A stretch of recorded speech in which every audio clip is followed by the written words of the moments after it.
뭐 괴담 같은 거 아니야 막 이러면서. 근데 와 우리가 생활하던데 근처에 매너공원에서 시체가 나와?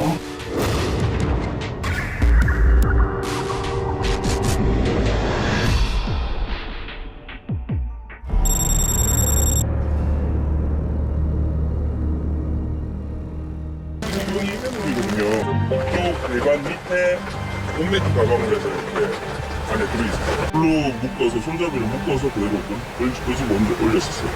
하수구 청소를 위해 열었던 맨홀 뚜껑 안에서 발견된 가방 하나. 준하는 마음에 열어본 가방 안에 든 것은 놀랍게도 끔찍한 모습의 시신이었던 겁니다.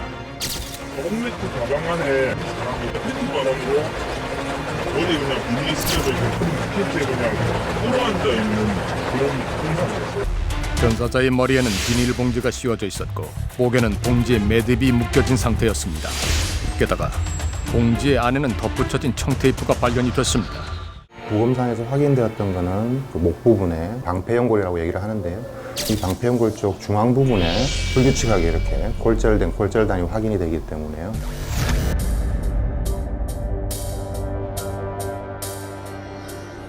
여기자가 그거를 그 맨홀에 자기가 뭐 사전을 살을 해가지고 그 열고 들어간 것 같아.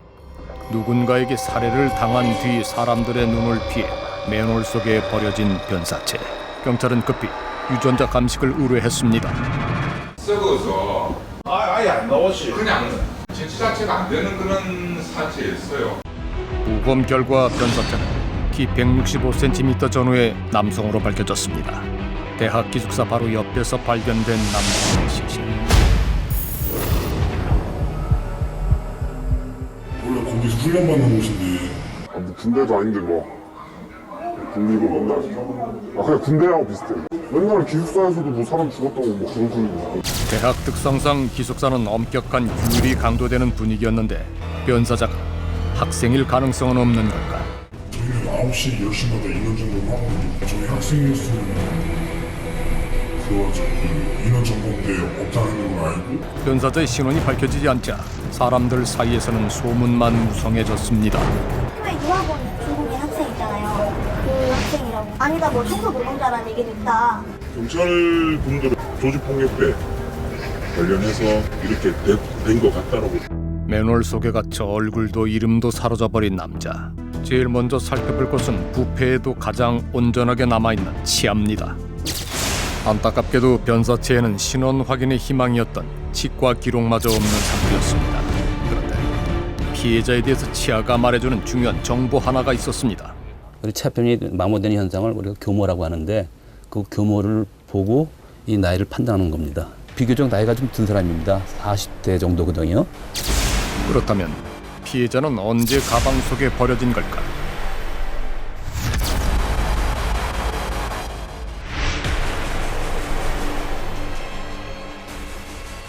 맨홀을 마지막으로 열었던 건 언젠지 기억나세요? 그 8월이 발견 일이잖아요. 그때 이제 연 거죠. 처음이지. 그 전에는 열 일이 없었죠. 맨홀은 5년간 열린 적이 없다가 2006년 8월 하수구 청소를 하게 되면서 처음 열렸고 그때 시신이 발견된 겁니다. 전혀 없습니다. 옥매트 가방 하나 안에 모든 증거가 다 들어있었죠. 남자 팬티, 이 팬티 105 사이즈로 입은 마트에서 사용한 봉투가 얼굴에 뒤집어 지어진 상태로. 먼저 머리에 씌어져 있던 비닐봉지를 보면 아람마트라는 상호가 적혀 있습니다. 확인 결과 아람마트는 영남권의 지역마트로 영도점은 98년에 개점해 2005년 3월까지 운영됐다고 합니다. 하지만 그곳에서만 하루 4천여 장의 비닐봉지가 나갔다고 하니 더 이상 추적을 하는 건 어려워 보입니다. 변사자가 발견 당시 입고 있던 유일한 의류는 하의 속옷이었습니다. 2002~3년도부터 생산했으니까 가장 많이 판매했죠. 2007~8년도 후반기까지 생산해내고 160을 105 입으실 정도면 내가 좀 납치 안 하셨겠나 해석이 그렇게 돼. 허리가 34, 5 이상입니다. 지금은 생산되지 않지만 당시 영도에는 해당 속옷을 판매하는 대리점이 여러 곳 있었다고 합니다. 전국적으로 수년간 판매됐던 제품인 만큼 더 이상 단서를 얻기는 불가능해 보였습니다.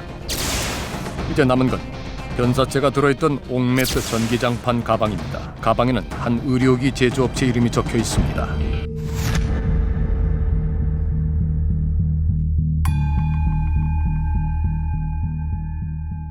전국적으로 판매가 되다 보니까 사시고 뭐 가지고 계신 분이라고 다 용의자로 할 수는 없죠. 변사체가 유기된 시점을 좁혀봐도 시신이 발견되기 4년 전까지라는 것 외에는 알기 힘든 상황.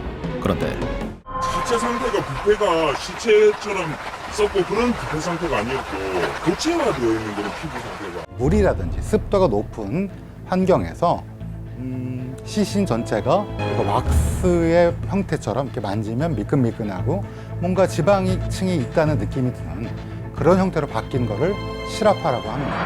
용의자가 시신을 맨홀 안에 유기하는 바람에 시신은 실화파가 될 수 있었다는 겁니다. 변사체의 지방이 맨홀 속 수분을 만나 지방염으로 변하고 오수에 포함되어 있는 칼슘이나 마그네슘과 결합하면서 비누처럼 변하는 화학 반응을 일으킨 겁니다. 실화파가 이렇게 진행이 되는 거는 사마와 아주 짧은 시간 안에 이 실화파가 이루어질 수 있는 환경에 놓여졌다는 걸 얘기하고요. 그러면 바로 죽이자마자 그랬을 가능성이 제일 큰 거죠. 실화파가 진행된 정도를 볼 때 사체가 발견되기 6개월에서 1년 전쯤에 유기됐을 거라고 합니다. 최소한 부패가 심하지 않은 계절, 예를 들면 가을, 늦가을부터 겨울에 유기되었을 가능성이 있고, 결국 변사체는 발견되기 6개월에서 1년 전, 그중에서도 늦가을이나 겨울에 유기된 것으로 보입니다. 실화파로 시신이 보존된 탓에 공격은 오로지 목에 집중돼 있었다는 사실도 알 수 있었다는 겁니다.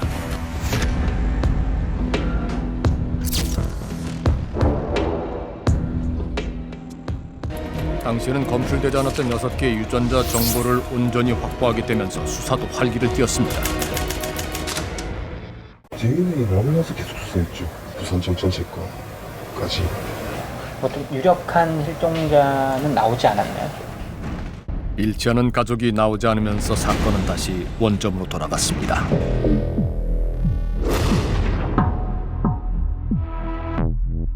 학교 내에서도 가장 깊숙한 자리에 위치한 주차장 맨홀에 범인은 시신을 유기를 했습니다. 지금 바로 바다 앞이기 때문에 바다를 가장 먼저 생각하지 않을 수가 없었을 텐데, 그럼에도 불구하고 지금 맨홀을 택했다라는 것은 바다보다 맨홀을 훨씬 더 본인이 생각할 때 편안하고 잘 알고 그 정도로 맨홀에 대한 지식이 있는 사람이기 때문에 정말 극소수에 불과하다는 생각이 들거든요. 대부분 무심코 지나치는 맨홀을 시신 유기 장소로 떠올린 용의자.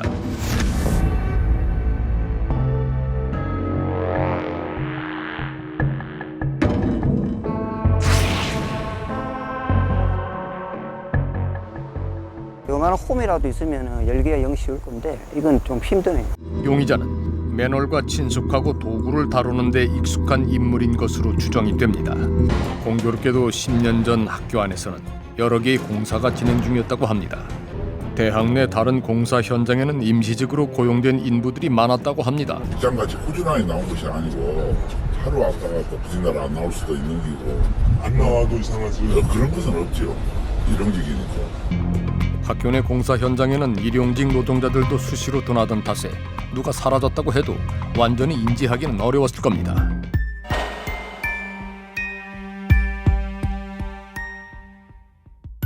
이 피해자의 신원이 밝혀지면 절대로 안 된다라는 그 절박함이 지금 3중 4중으로 보이거든요. 용의자는 청테이프로 피해자의 얼굴을 막은 후에도 봉지로 얼굴을 가려 매듭을 묶고 다시 시신을 가방에 담았습니다. 꼼꼼하게 피해자의 시신을 싼 것은 피해자와 면식관계일 가능성이 높다는 뜻이라고 합니다. 얘기라든지 다른 날카로운 도구의 사용은 전혀 드러나고 있지 않고요. 이 정도의 어떤 주먹이나 발로 구타를 한다면 당연히 굉장히 감정적인 공격이죠. 피해자와 가까운 사람일 가능성이 훨씬 높죠.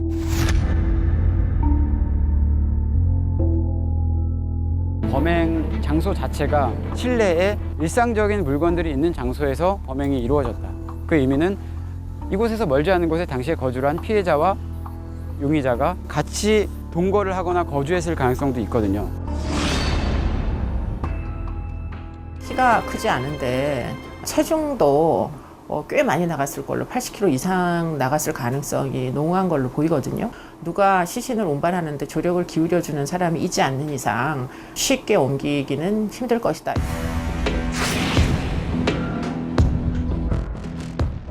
반면에 두 사람이 함께 가방을 옮길 때는 양쪽으로 무게가 분산돼 안정적으로 옮길 수 있었습니다.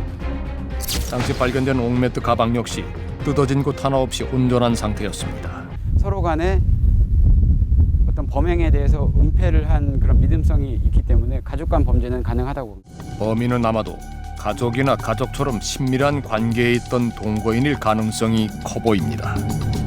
이 사건의 핵심 키는 당연히 피해자의 신원이에요. 피해자의 신원으로 인해서 사건이 해결이 될 수 있다라고 저는 보여집니다. DNA는 지금 확보가 된 상황이고 얼굴이 복원이 되고 피해자 신원에 파악한 데 주력을 해보려고. 이분 같은 케이스에 있어서는 특히 치아 중에서 앞에 있는 앞니가 되어 있는 그 부위가 아마 주변 사람들이 충분히 저런 사람이 있어 라고 아마 쉽게 확인할 수 있는 부분이 될 수 있다고 생각이 되고, 왼쪽 콧등이 오른쪽 콧등에 비해서 분명히 눈에 띌 정도로 분명히 거기가 한머리라든지 좀 안으로 좀 들어가 있는 형태, 다시 말해서 양쪽이 비대칭이었을 것은 확실시됩니다. 경찰은 SNS를 통해 피해자의 얼굴을 공개하며 수사를 시작했습니다. 방송을 통해서도 남자의 얼굴을 전국에 알렸습니다.